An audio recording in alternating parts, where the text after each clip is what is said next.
I was really hoping I was not going to have to go after that story. That was great. We've all been there.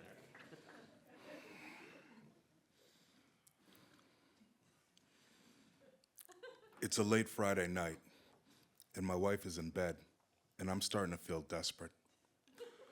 I'm sitting on my couch with a glass of vodka, and I'm looking at a woman's Facebook page. Admittedly, she's attractive and posts a lot of pictures. So within 5 minutes, I know that besides a big cat, she lives completely alone. She also likes to take walks at a local park on the weekends.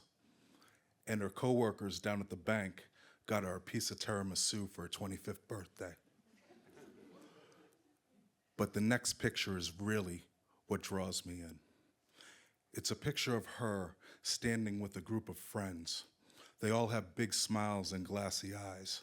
One's even proudly holding a bottle of tequila. But I'm not focused on the people. I'm focused on the room. Splattered across the wall are multicolors of food. And a shattered door looks like it got hit by a cannonball. And in the back, a lamp dangles with exposed wires that scream fire hazard. I'm not sure whose house this is. I just know I wouldn't want it to be mine. So I send this young lady a message, and I title it, Rental Application Denied. I'm a Boston landlord. And I'm not one of the big guys that charge $3,000 for a shoebox with a toilet. I'm one of the small guys you see trying to fix a screen door or propping a big ladder up against the house. And there's no 401k or Roth IRA. This house is all I have, so I can't lose it. And the quickest way I know to lose everything is to allow a bad tenant to move in. But the problem is you just never know who you're renting to. Because in my experience, everyone, and I mean everyone, is an ugly, dog-faced liar. So over the years, I have developed a tenant screening process that is absolutely bulletproof. Just take my time and I check backgrounds, and I check social media, I check everything.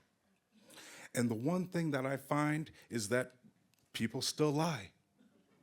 So I sit there and I go through everything, and I'm going through different applications, and I am just getting rid of people. I am just denying people for the obvious things. Fake name, fake address, fake job. But then there's one guy, his story actually checks out. And I actually remember him from the open house.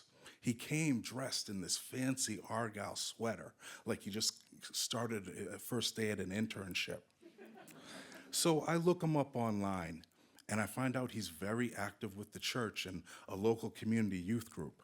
But I dig deeper because everyone has some kind of dirt on them. You just have to look for it. But after 20 minutes, all I can find are pictures of him and his mother. And he writes about how he loves her in a way that sounds like poetry. So I've spent all night denying about 100 people, and I feel like I finally hit Powerball. So I go to invite him for a one-on-one meeting with me and my wife, and I'm surprised to find an email from him. I read it. Dear sir, I filled out your rental application 7 business days ago, and I have yet to receive a response. I need to know where I stand immediately. Whoa. That sounded like it was written by a totally different person. But then I reminded myself that every month that this apartment is empty, I've been draining our savings account to pay the mortgage. And my wife, she looks at me like I have everything under control. But the reality is, I'm starting to get scared.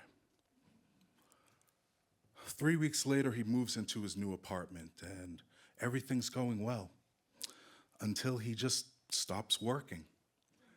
And because the eviction process takes so long, 6 months goes by, and he owes $9,000 in back rent.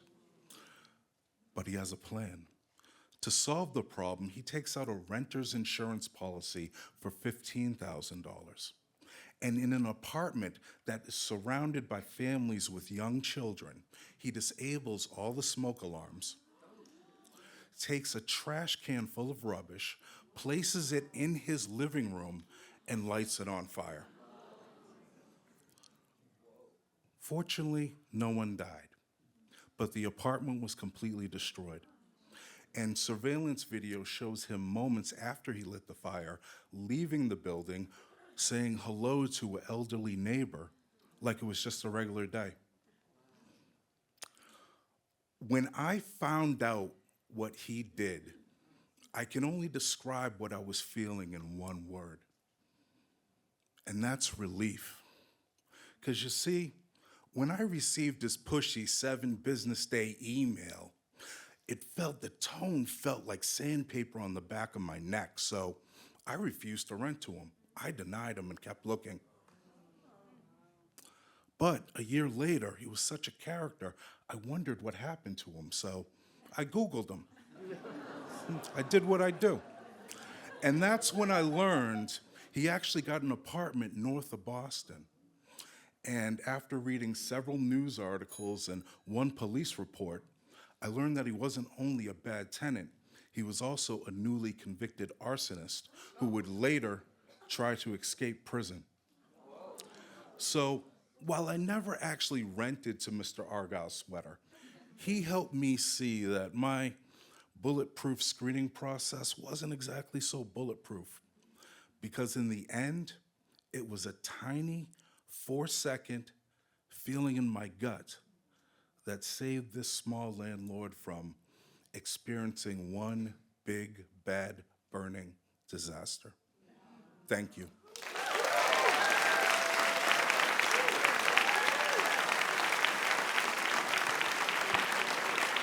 Chris Bell.